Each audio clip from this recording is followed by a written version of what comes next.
91 வந்து ஜெயலலிதா அம்மையார் வந்து முதல் முறை முதலமைச்சரான போது இது போன்ற நிறைய தவறுகள் சிறு சிறு தவறுகளின் அடிப்படையில் தான், குறிப்பாக நீங்க ஆடம்பரமாக அவருடைய வளர்ப்பு மகனுக்கு சுதாகருக்கு வந்து திருமணம் செய்து வச்சதெல்லாம் மிகப்பெரிய சர்ச்சை பொருளானது.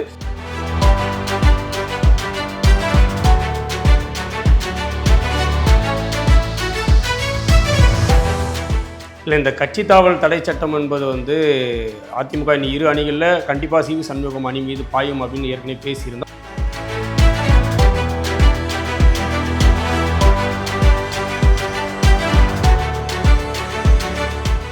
ரெண்டு டீமாக மாறியிருக்காங்க. பட் இப்போ மறுபடியும் ஒரே டீமாக மாறிட்டாங்க.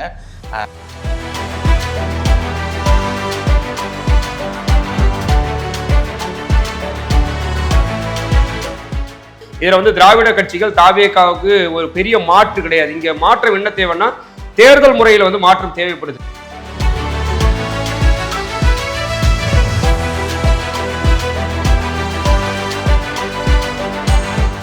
குறைந்தபட்சம் அந்த 5 ஆண்டுகளில் நடைபெறக்கூடிய எந்த தேர்தலும் அவர்கள் போட்டியிடக்கூடாது என்கிற ஒரு விதிமுறை தேர்தல் ஆணையத்தால் உருவாக்கப்படலைன்னா இது போன்ற கூத்துக்கள் நாளுக்கு நாள் நடைபெற்றுக்கிட்டு தான் இருக்கும்.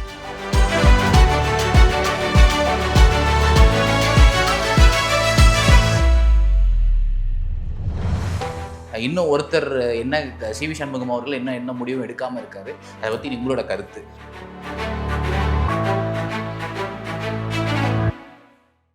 எஃப்டி பாலிடிக்ஸ் நேயர்களுக்கு வணக்கம். நம்ம கூட கண்ணதாசன் சார் இருக்கார். சார் வணக்கம். வணக்கம் சார். அதிமுகவில் நிறைய பிரச்சனைகள் நடக்குது. ஒரு எலெக்ஷன் முடிஞ்சோடனே எல்லா கட்சியிலிருந்தும் வெளியே போவாங்க, உள்ளே வருவாங்க. பட் ஒரு மிகப்பெரிய பிளவுக்கு உண்டாயிருக்கு. நம்ம கூட கடைசி நேர்காணலில் பேசினோம். 2 டீமாக மாறியிருக்காங்க. பட் இப்போ மறுபடியும் ஒரே டீமாக மாறிட்டாங்க. அதை தாண்டி தாவேகாவுக்கு ஒரு 4 எம்எல்ஏக்கள் ராஜினாமா செஞ்சுட்டு போயிருக்காங்க. இன்னும் ஒருத்தர் என்ன சி வி சண்முகம் அவர்கள் என்ன முடிவும் எடுக்காமல் இருக்காரு, அதை பற்றி உங்களோட கருத்து? இல்லை, இந்த கட்சி தாவல் தடை சட்டம் என்பது அதிமுக இரு அணிகளில் கண்டிப்பாக சி வி சண்முகம் அணி மீது பாயும் அப்படின்னு ஏற்கனவே பேசியிருந்தோம். ஏன்னா பெரும்பான்மை அவங்களுக்கு இல்லை, 3/2 பங்கு எம்எல்ஏக்கள் ஆதரவு இருந்தால் தான் அந்த சட்டத்திலிருந்து தப்பிக்க முடியும்னு சொன்னோம்.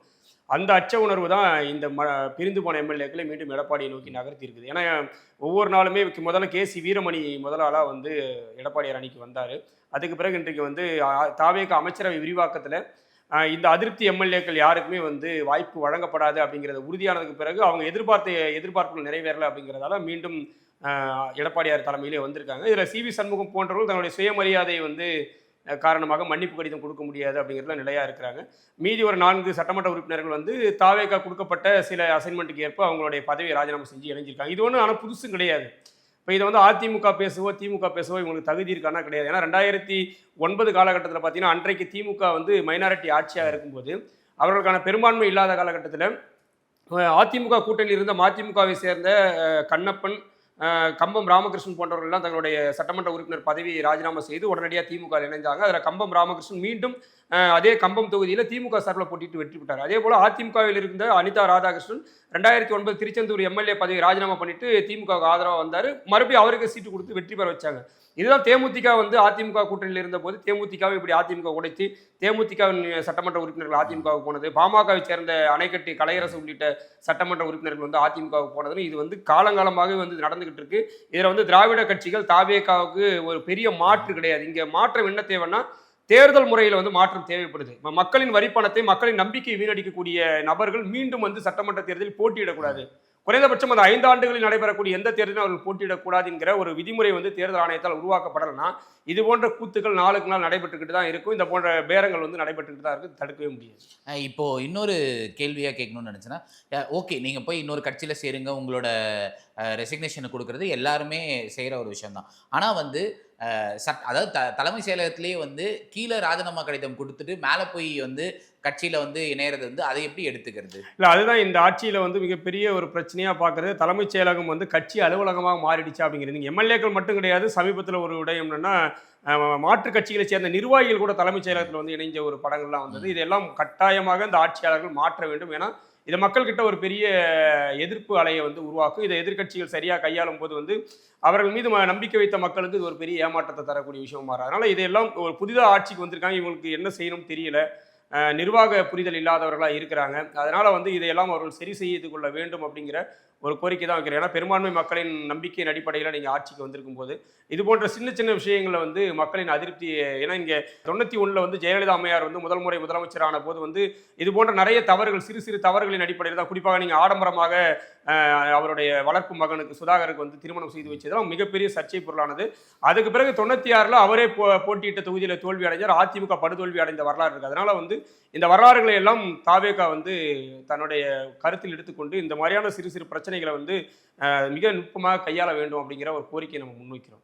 இதே மாதிரி ஒரு விஷயம் பார்க்கணும்னா தாவைக்கால வந்து நிறைய பேர் இணைஞ்சிருக்காங்க. இப்போ ரீசெண்டாக வந்து அதிமுகவோட முன்னாள் அமைச்சர் வெல்லமண்டி நடராஜன் அவர் கூட நேற்று இன்னைக்கு காலையில் இணைஞ்சிருக்காரு. அதிமுகல இருந்து எல்லாரும் வந்து தாவேக்கா பக்கம் போறதுக்கு காரணம் அதிமுகல இனிமே ஒரு ஃபியூச்சர் இல்லை அப்படின்றத எல்லாருமே நினைக்க ஆரம்பிக்கிறாங்களா? ஸ்ட்ராங் லீடர்ஷிப் இல்லை அப்படிங்கிற ஒரு விஷயம் தான் சார். இப்போ நீங்கள் திமுகவை பொறுத்த வரைக்கும் கருணாநிதியோடைய வாரிசு ஸ்டாலினுடைய வாரிசு உதயநிதி ஸ்டாலின் அப்படிங்கிற அந்த ஒரு லீடர்ஷிப் வந்து அப்படியே வந்துக்கிட்டே இருக்குது. இங்கே வந்து நீங்கள் எம்ஜிஆர் ஜெயலலிதாவுக்கு பிறகு அப்படி ஒரு ஸ்ட்ராங்கான லீடர்ஷிப் வந்து யாருமே இல்லை. இப்போ எடப்பாடியார் வந்து அனைவராலும் ஏற்கப்படக்கூடிய தலைவரா அப்படின்னா இல்லை. அதிமுகவில் பெரும்பான்மையானவர்களுடைய ஆதரவு இருந்தாலும் கூட மக்கள்கிட்ட வந்து அவருக்கு ஒரு செல்வாக்கு இருக்கா அப்படிங்கிற ஒரு கேள்வி இருக்குது. அவர் இன்னமும் வந்து வட தமிழ்நாட்டில் பாமக நம்பி தான் இருக்க வேண்டியிருக்கு.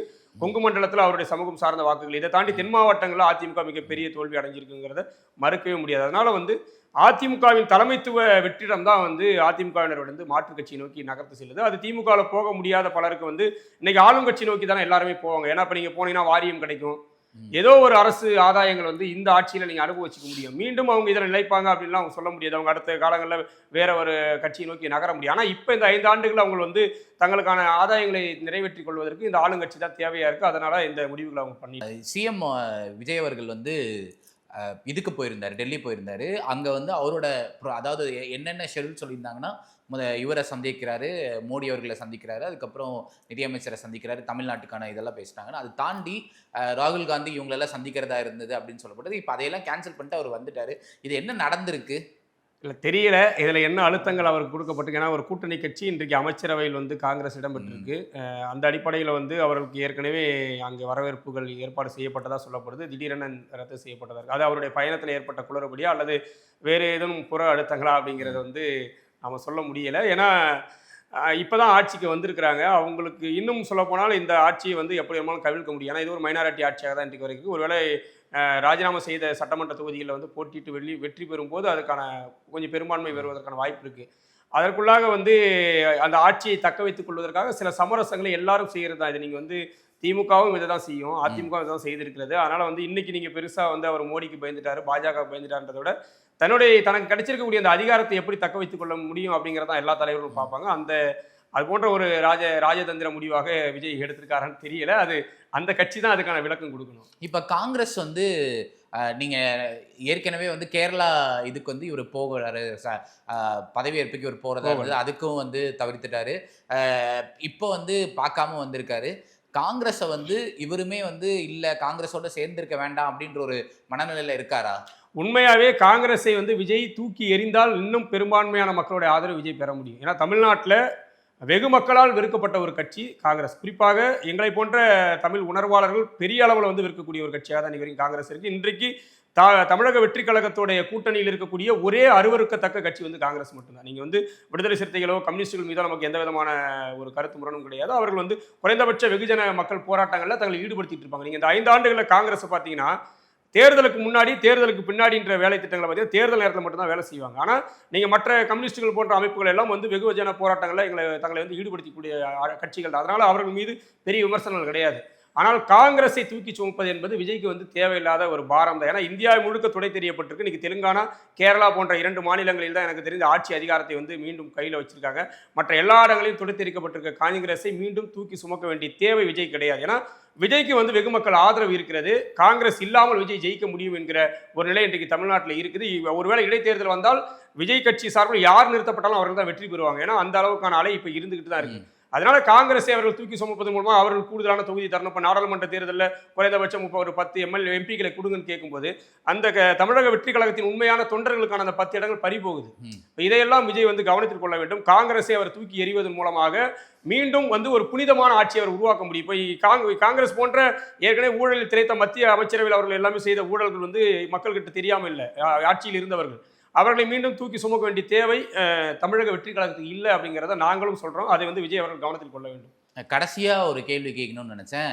சிவி சண்முகம் அவர்கள் தாவேக்கால இணைமாறா? ஏன்னா வந்து இதுக்கு முன்னாடி போனவர்கள் எல்லாம் நீங்க மரகதம் குமரவேல் எடுத்தாலும் அவங்களும் 2 டைம் எம்எல்ஏ, நிறைய முக்கியமான நபர்களே போயிருக்காங்க. அந்த 4 பேர்ல வந்து நம்ம அம்பாசமுத்திரம் இசைக்கு சுப்பையாலாம் பெரிய கேண்டிடேட் தான் ஏடிஎம்கேல, அவரெல்லாம் போயிருக்காரு.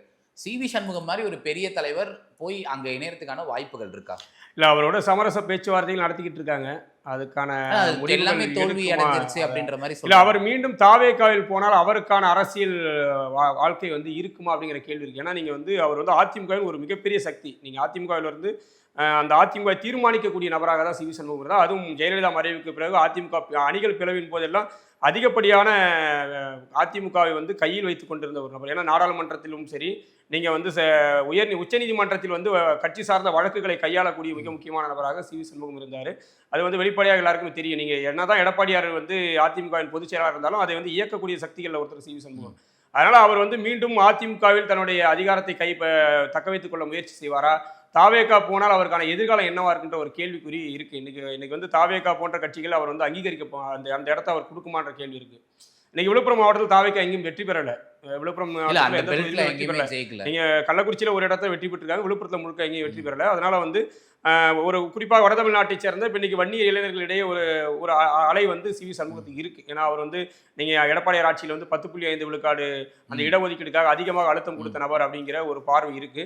அதனால அந்த அலையை வந்து தாவேகா பயன்படுத்தி கொள்ள சிவி சண்முகத்தை தன்னோட இணைச்சிக்க வாய்ப்பு இருக்கா அப்படிங்கிறத எனக்கு என்ன கேட்கணும்னு தோணுச்சுன்னா, செங்கோட்டையன் அவர்களை இணைச்சாங்க, அந்த ஈரோடு அந்த பெல்ட் அந்த மாதிரி ஒரு பெருந்தலைவரை இப்போ இணைச்சா அவங்க அடுத்த எலெக்ஷன் அவரை இணைச்சு என்னவா இவங்க பயன்படுத்த போறாங்க, அவருக்கான அந்த அடையாளம் அங்கீகாரம் என்ன கிடைக்கும் அப்படிங்கிற ஒரு கேள்வி இருக்கு. நீங்க செங்கோட்டையன் போனப்போ தாவேகா இருந்த நிலை வேற, இன்னைக்கு சிவி சண்முகம் இணைய போது தாவேகா இருக்கக்கூடிய நிலை வேற. இன்னைக்கு வந்து தாவேகா ஆட்சியில் இருக்கு. ஏன்னா நீங்க செங்கோட்டையன் போகும்போது தாவேகா 2 இடம் ஜெயிக்குமா 5 இடம் ஜெயிக்குமான்ற விவாதங்கள் இருந்த காலத்தை போய் இன்னைக்கு வந்து ஆட்சி அதிகாரத்தில் இருக்கு.